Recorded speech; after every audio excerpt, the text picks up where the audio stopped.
Thank you very, very much for your very kind introduction. And I would like to thank the organizers of this meeting, especially Dr. Abhishek, for inviting me to present some of our work in this group.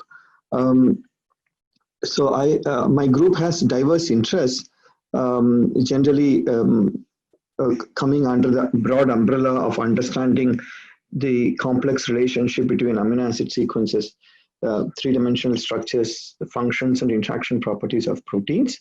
But however, in today's talk, I have chosen something which is quite close to my heart. It has been going on for the last several years, but I'm going to present the most salient aspects of this work, and the work is titled Bridging the Islands of Protein Families in Sequence Space Using Artificial Sequences. The next slide, yeah, I hope you are all able to see my slides full screen, right? Okay, the slide you are now seeing is very, very old data. I think it's an EMBO journal paper by Chris Sander and co-workers in 1992. That was the time when the genome sequencing was being initiated, very exciting time. They have published the information on the functions of the open reading frames in the yeast chromosome 3. And it's shown as a pie chart. There are, for example, this blue region, the dark blue region covers, it says that there are 23% of the coded proteins that have the homologue, which are probably very well studied, the homologue from other organisms. So you have a good idea about the function. What I mean by the homologue is that the proteins that are believed to be evolved from common ancestry, so therefore they share the overall three-dimensional structure, and most of the time, to a large extent, the functional properties. And the sky blue shows a small proportion of proteins for which the experimentally determined function is available. There are transmembranous and composition biased proteins. And there are also about 14% of the proteins for which you have the homologue information with known function and also known structure. So one can have a better appreciation of how the protein actually works from three-dimensional structure.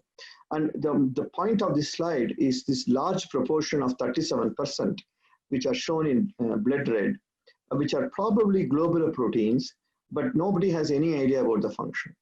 So now this is 1992 data. So how is it today? It is only, I think the red region is slightly diminished. And now, but even if you take a very commonly studied, the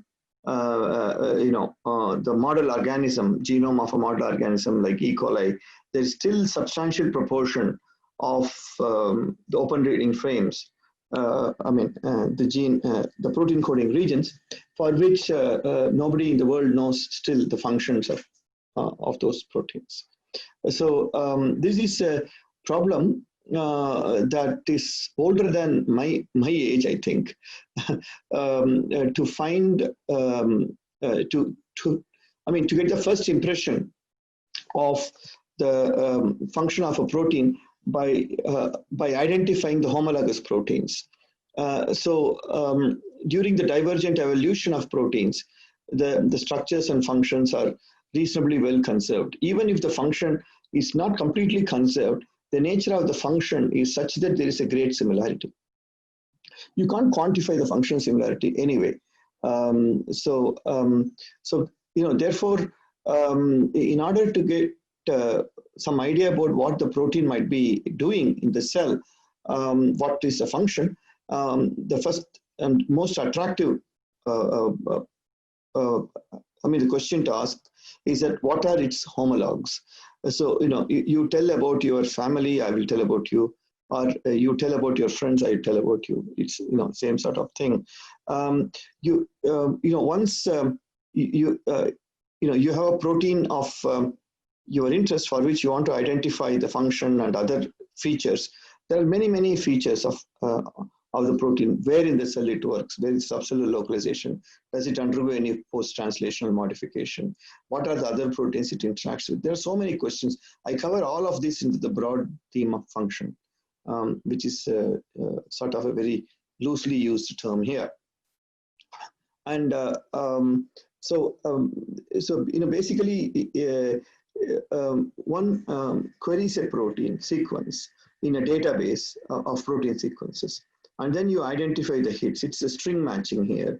Every protein in the in the database is represented as, but the sequence is represented as a single letter code of amino acids, and it's a string matching between the query sequence and the sequences in the database. And then you use certain criteria to call something as hits. And once you have hits, and you can align the sequences and then identify whether the functional residues are conserved. If they are conserved, then you get a very reasonable, the first idea about the function of the query protein. So, this is the, okay, there's no, what is the problem about this? This has been done, this is being done, for almost last 60, 70 years now. BLAST sort of programs do it. Dayhalf and others, Doolittle, they're all pioneers. They have told us how to recognize the homologs. But, until the protein structural science developed into a reasonable shape, we did not realize in those 50s and 60s, when protein structures were not available, that the problem is still, even in 2020, is far from being solved. What you see in this slide is the central paradigm of molecular biology from the gene sequence, that is base sequences of genes which code for proteins. You can work out the amino acid sequence, of course, and Christian Anfinsen and co-workers told that amino acid sequence determines the three-dimensional structure of the protein, and how the three-dimensional structure is disposed. It has a profound influence in the understanding of how proteins work in the cell. So, but due to the redundancy in the genetic code, you can have base sequences can be changing more rapidly than amino acid sequences. Amino acid sequences are moderate variability, and 3D structures are extremely robust. They can tolerate substantial changes, very significant changes in amino acid sequences also, and still maintain three-dimensional structure. So the 3D structures are least variable. So now the problem is, during the divergent evolution, when the amino acid sequences diverge from each other, sometimes they would diverge in such a way, enormously, in such a way that when you align those sequences, they don't look similar at all. Suppose you align myoglobin sequence with ribonuclease sequence, completely unrelated proteins, the kind of similarity you will get, that's this kind of similarity you might face between the two related proteins also, when the divergence in evolution is enormous. So, I'm showing a picture here, 4-in-1 protein picture, and those percentages indicate the sequence identity among themselves. So the bottom two are very closely related. These are the 90%, but everything else, 15, 12, 14%. If you generate random sequences in the computer and make random alignments large number of times, and you calculate the sequence identity, you will get a range of something like 2 to 3%, all the way up to 20, 22%. So any number in this range is same as same as random. So this 14%, 12%, you can also get such sequence identities between two proteins which are doing completely different functions. They also look in 3 dimensions completely differently. So these numbers don't mean anything. Now, now I will name these proteins. So the left top bottom is trisphosphate isomerase, and the other three are they are in the general family of aldolases. So the right top is metal dependent, and then the bottom two are not they're metal independent aldolases. Therefore, they are called as class 1. All of them fold in the same way, as you can appreciate from this cartoon representation. And so, although the sequence identity between for the human and rabbit with the E. coli bacterial counterpart is extremely low, like I think 12% or something. They perform very similar functions. So, if you overlay the 3D structures and then ask the question where the functional sites lie in the two proteins. Suppose you overlay human aldolase with the E. coli aldolase, the functional sites overlap very nicely. Although the sequence identity is quite low, within those conserved residues, you have the functionally sensitive residues. Active site residues are all conserved. So although they have diverged enormously during the evolution, they maintain the 3D structure, and then they completely conserve the functional residues. Suppose before the structure and function of the human aldolase is known, when you just had human genome sequence, if you had recognized that it is related to the aldolase of E. coli somehow, only from sequence information, you could have recognized the function that it could be an aldolase based on conservation of functional residues. So that is the whole spirit of the matter. And the ordinary BLAST and FASTA, they are wonderful, but they cannot recognize such extreme sequence divergence cases.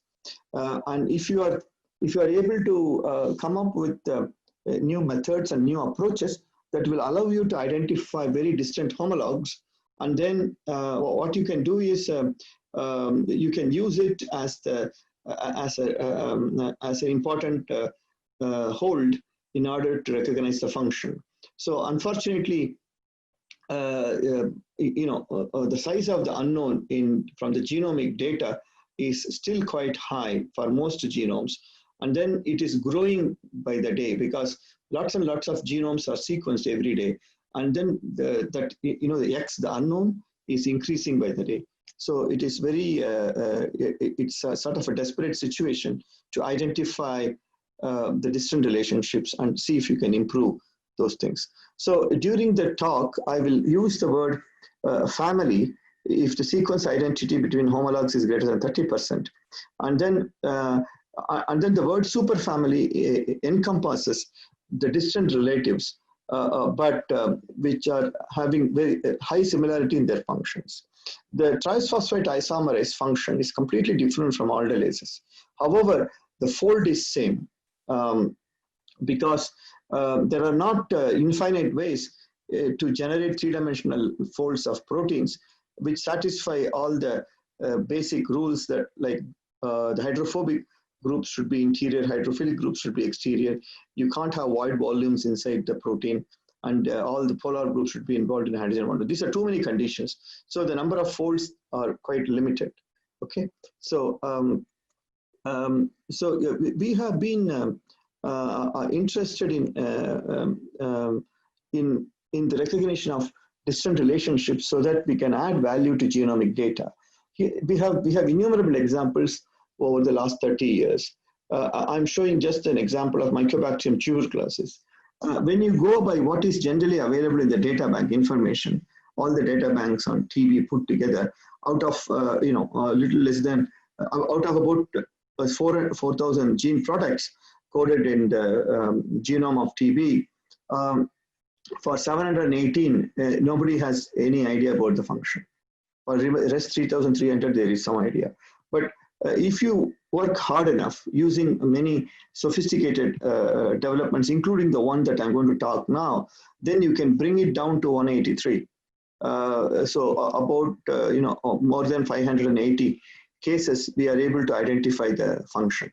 So I'm going to we have developed something like at least 4 methods during the last 15 years to identify the distant relationships solely based on sequence information. And I'm going to share only one of those 4 methods.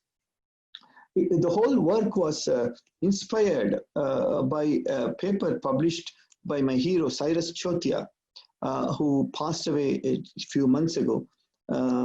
So he's the father of protein bioinformatics, if you like. His ideas are very simple, and even an elementary school children can understand. That's simple, but the impact is enormous. Here is a paper in 1997. This Park et al. Is from the group of Cyrus Chotia. He's an half Indian, by the way. His father is a Parsi. Okay, so all that they published in the Journal of Molecular Biology paper is that if the sequence of protein A is similar to sequence of protein C, and if sequence of protein B is similar to protein C sequence, then A and B sequences should be similar, although the sequence identity between them can be very, very poor. In fact, sequence A and sequence C in the Cyrus's paper is greater than, it's about 70% sequence identity. And then this one, B and C, is about 60%. But between A and B, it's less than 20%. So it's a very simple idea. So, but it was very, very striking and very inspiring to me. I took this idea in a very literal sense and began implementing it in a very elaborate and in a brute force fashion. In order to understand the work that I'm going to describe, it will be helpful to imagine some sort of a virtual sequence space in which every protein sequence is shown as dots, blue dots here, and then the distance between the dots represent the extent of sequence identity between the sequences. So the closely spaced dots come up with high sequence identity. Those yellow compartments you see are all protein families. Okay, and then the blue compartment includes many protein families, but all having the same fold. The fold is shown here. So this is some sort of the virtual sequence space I would like you to imagine. The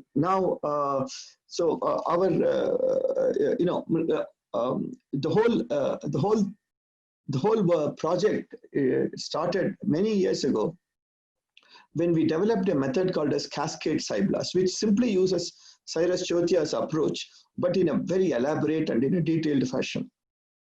Okay, so here is a let's say this is a query protein family. So one of the proteins in this family is a query. You want to identify the distant relatives. So what you do is using our approach, the cascaded approach, we use cyblast, which is quite powerful by itself. I don't have time to tell here why cyblast is very powerful, but I am always open in emails and I can explain to you. It's all well documented in many, even in textbooks. Okay, so when you take a query from the protein family A, and then with an objective of finding the distant relatives, and you use cyblast, given the power of cyblast, you will pick up some distant relatives. These are distant relatives. And now each one can be queried now. And then you can try and you can again use cyblast for each one of these queries and find the homologs of the homologs. Okay, see, the homolog of the homolog of the homolog is also the homolog of the original protein, right? See, your relative's relative is also your relative, right? It is something like that. Okay, suppose you use cyblast and then you get something like, say, 7 hits now. At the end of it, it goes in cycles. Very, very powerful method. So now you can fire 7 cyblast jobs with each one of these 7 sequences as a queries. Suppose you get further 5 new hits. Now in the next generation, in the third generation of cyblast, cascade cyblast, you can give those 5 sequences as queries. And you can ask what do you get? You can get further. You can keep going until you reach another family. So you may not be able to directly connect A and B families because the sequence identity is extremely poor. However, you can use so-called intermediately related sequences, which is exactly the Cyrus Chothia's idea. And you can have a facile walk in the sequence space, hopping in the sequence space from the family, from the cluster A to cluster B, using this all the hopping points, which are all intermediately related. They don't belong to family A or family B, sort of intermediately related to either of the two families. And we have done it for large number of queries, and otherwise I'm not going to be talking about it. Very successful. So when you query for motor proteins in the first generation, you get only these hits. But if you give these proteins as queries, you get in the next generation, you get many more hits, and you can keep growing the list of homologs until everything is exhausted. All the homologs are picked up. Extremely powerful. We are very happy. We published papers and servers on these things. But sometimes, this method depends on the availability of intermediately related sequences. What if you don't have any intermediately related sequence? You have here.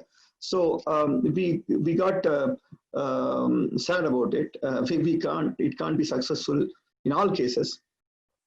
If you don't have,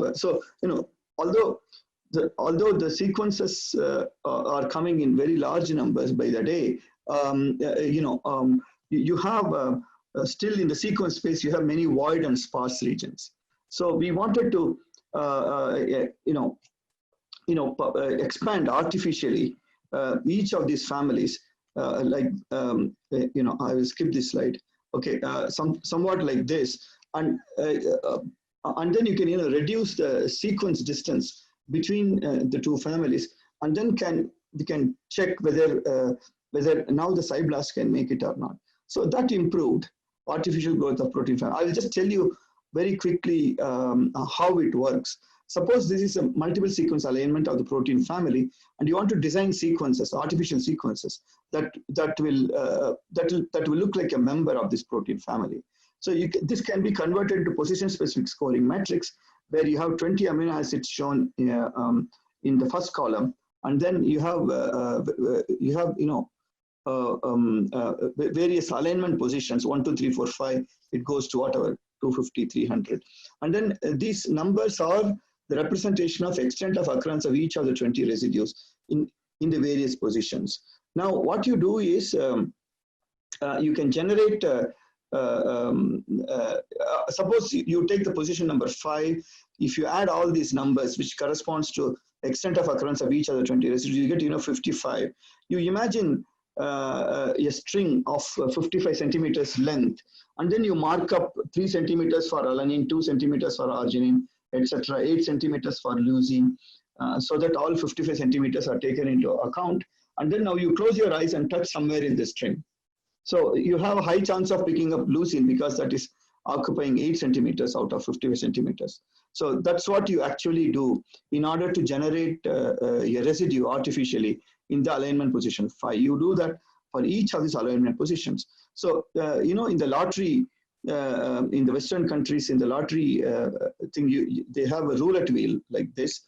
So you can consider the roulette wheel for every alignment position. Alignment position 1 has a roulette wheel, 2 has a roulette wheel. And then in the alignment position 1, the extent of occurrence of each of the 20 residues is shown as the shaded sectors here.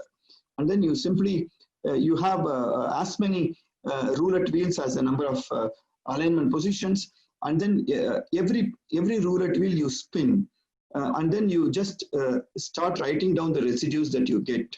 So these are almost random sequences, but biased by the extent of occurrence of residues types in each of these positions. Okay.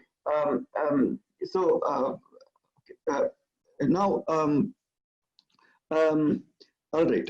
Now, once we generate these sequences, now we challenge these offsprings. We call this as children here of the parent family. So we have from the families, we use roulette wheels, and then we generated lots of biased random sequences. We challenge each one of these sequences using reverse blast into the position-specific scoring matrices of all the protein families. Only those children which correctly pick up the parent in the reverse blast approach are considered as the bona fide design sequences. We have artificially populated those families, many families, and then this is a dendrogram which includes the natural protein sequences for a particular family, which are shown in some sort of this pista green, and then this grayish color ones represent the artificial sequences. You can see the artificial sequences nicely link up the natural sequences. And this was doing very well. Lots of homology detections which are not possible with natural sequence database. We could pick it up, but this was going on well. But again, we had some problem. For some of the connections, we are not able to pick up. And then we explored the dispersion of these artificial sequences which are used to populate the protein families. We have seen them growing in the wrong direction. If it grows like this, it doesn't serve as all these new sequences, artificial sequences. They are not serving as linkers to connect with the related families. So, so again, we were sad about it. So we then went on to, whenever we face difficulty, we start a new project. So now we wanted to, we started another project, which will be the modification of the algorithm of artificially populating a protein family by the natural, by exactly, filling in sequences in the void and sparse regions. Instead of uncontrolled growth of protein family, we wanted to generate intermediate sequences. For example, family 1 here, family 3 here, for example, and there is a void space between them. We wanted to generate sequences right here, not somewhere else, which is useless to connect with the family 3. So we wanted to build bridges, if you like, between the islands of protein families in the sequence space. So, so this is the project which was generated quite some time ago now, published in Journal Molecular Biology, filling in void and sparse regions in protein sequence space using protein-like artificial sequences. So now this is a long story. All this work evolved over a very long time with lots of failures. I'm only presenting an abstract of the whole work, just surfing through the success stories. Lots of other developments made in my group were all served as the backbone in this development. For example, the database of aligned protein structures, PALI, which is mentioned here. And then we have the hidden Markov matching programs developed by Krishnadev. So all those scoring functions developed by Sandhya published. So over time. So now in this, in the filling in void and sparse regions, we select 2 families which are called as parents. These are known to be related. And we wanted to generate artificial intermediately related sequences between the family 1 and 2. So it involves construction of PSSMs and HMMs for family 1 and 2, making their alignment using some scores. Again, we build a roulette wheel approach. Say, I'm going to skip this slide.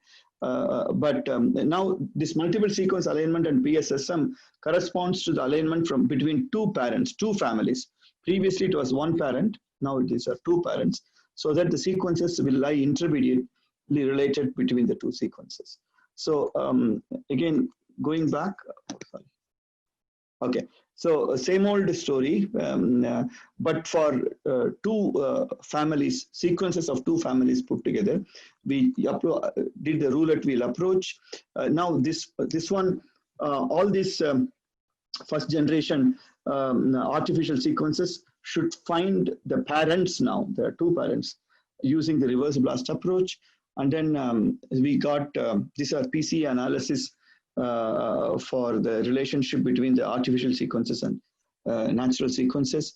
Okay, now how far these sequences are similar, artificial sequences are similar to the natural sequences. Actually, what I have not told you till now, in our algorithm, we have a handle.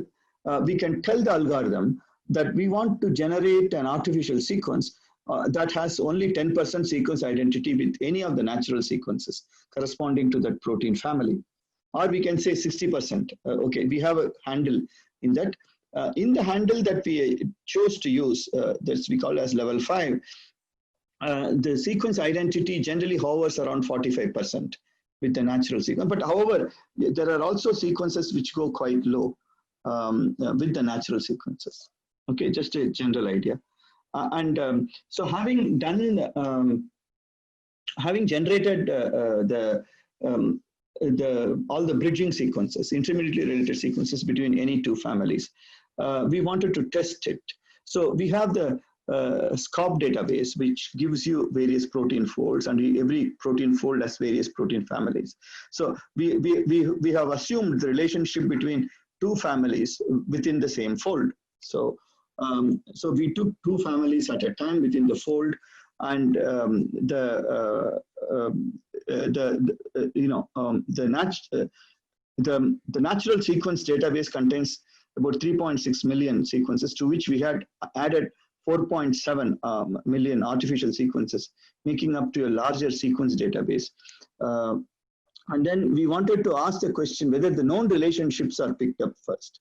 So we took every protein of known structure as documented in SCOP, and then we search it using sequence, using this, the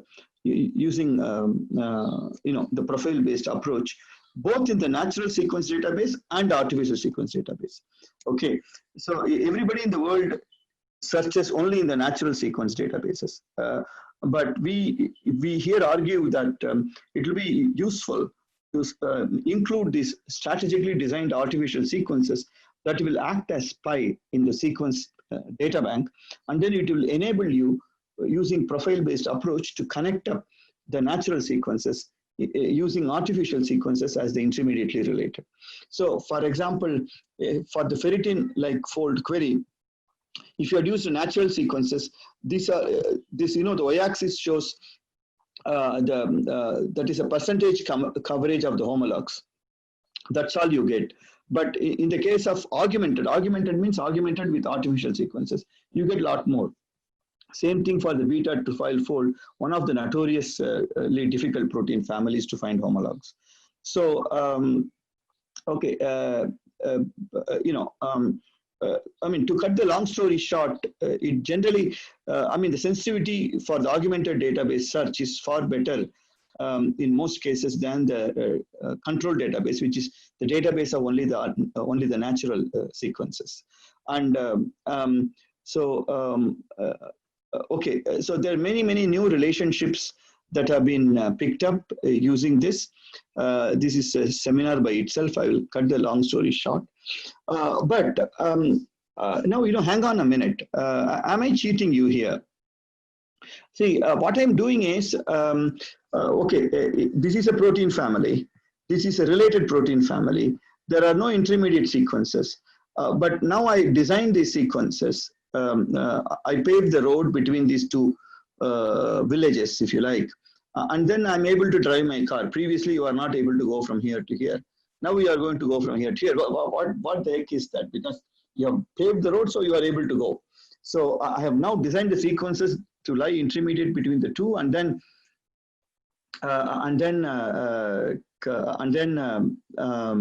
we are able to go from one family to another family. So what is going on here?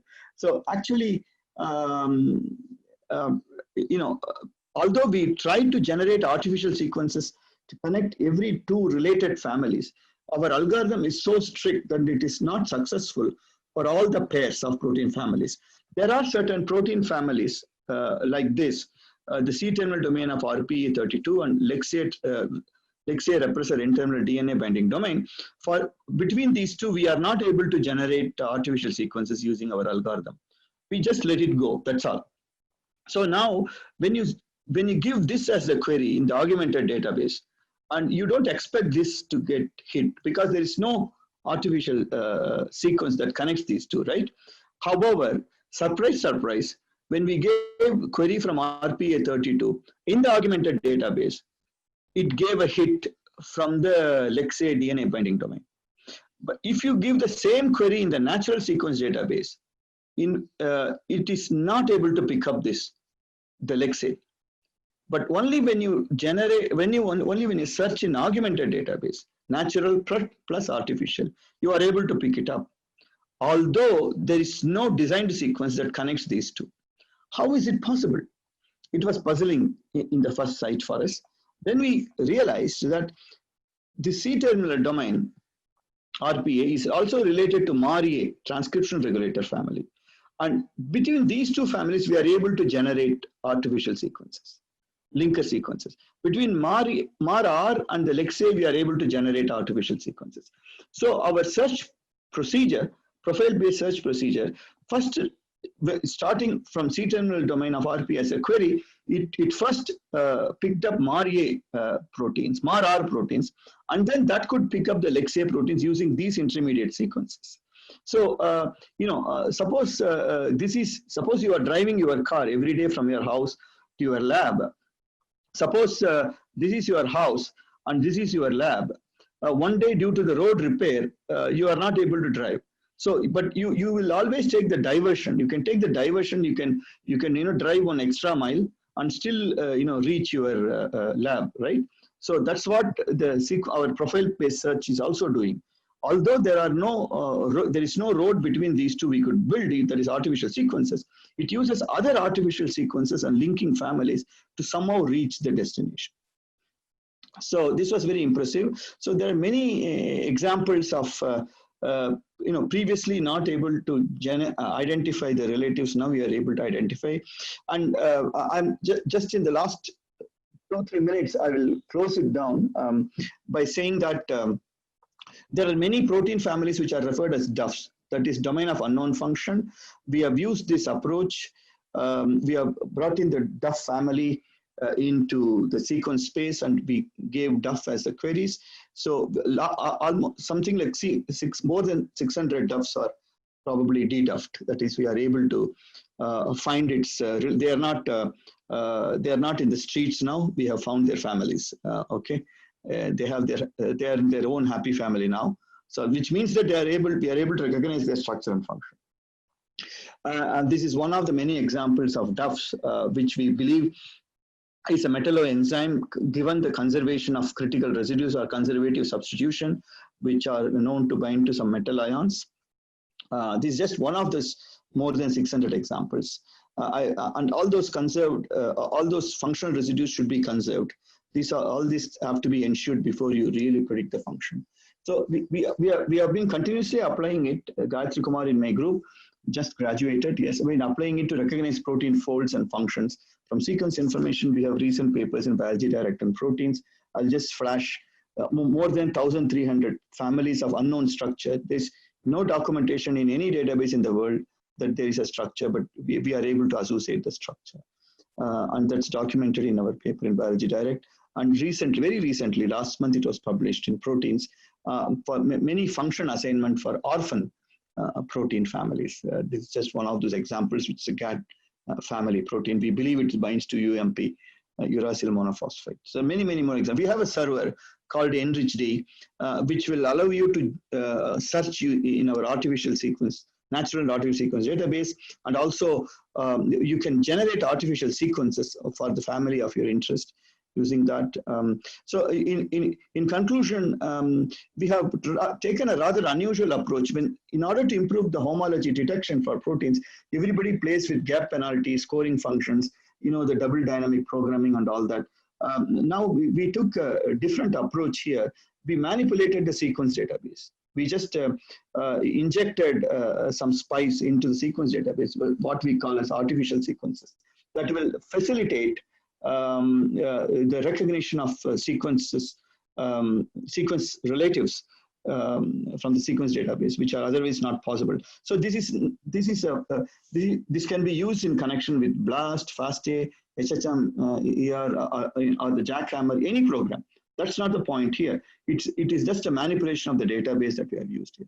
And we believe it is extremely helpful in this growing size of this black matter in the sequence databases for which nothing is known for anybody in the world about what it does in the cell. So I think programs such as the one I I presented here is very, very helpful in these situations. So this has been a contribution by several people. The Sandhya here at the center, top center, she was a student of Saudamini in NCBS, who happened to be my collaborator, and she developed the cascade approach and initial enriching the sequence family, and she's currently a postdoc in my group. She's the backbone of the whole project, and Richa Mudgal developed the sparse and void region, purposeful filling up. And then the Gayatri Kumar made extensive investigations on the vitality of those sequences to recognize distant relatives, and actually demonstrated by recognizing structures and functions of thousands of proteins for which structure function information is not available.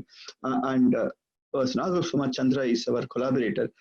In fact, Richa Mudgal was a joint student of myself and Nagasuma Chandra. And there are a number of papers, the details are there. I only presented the brief form. And I thank many of the funding agencies, especially IISc DBT Partnership and my JC Bose Fellowship and the Mathematical Biology Initiative. And thank you very much for your attention.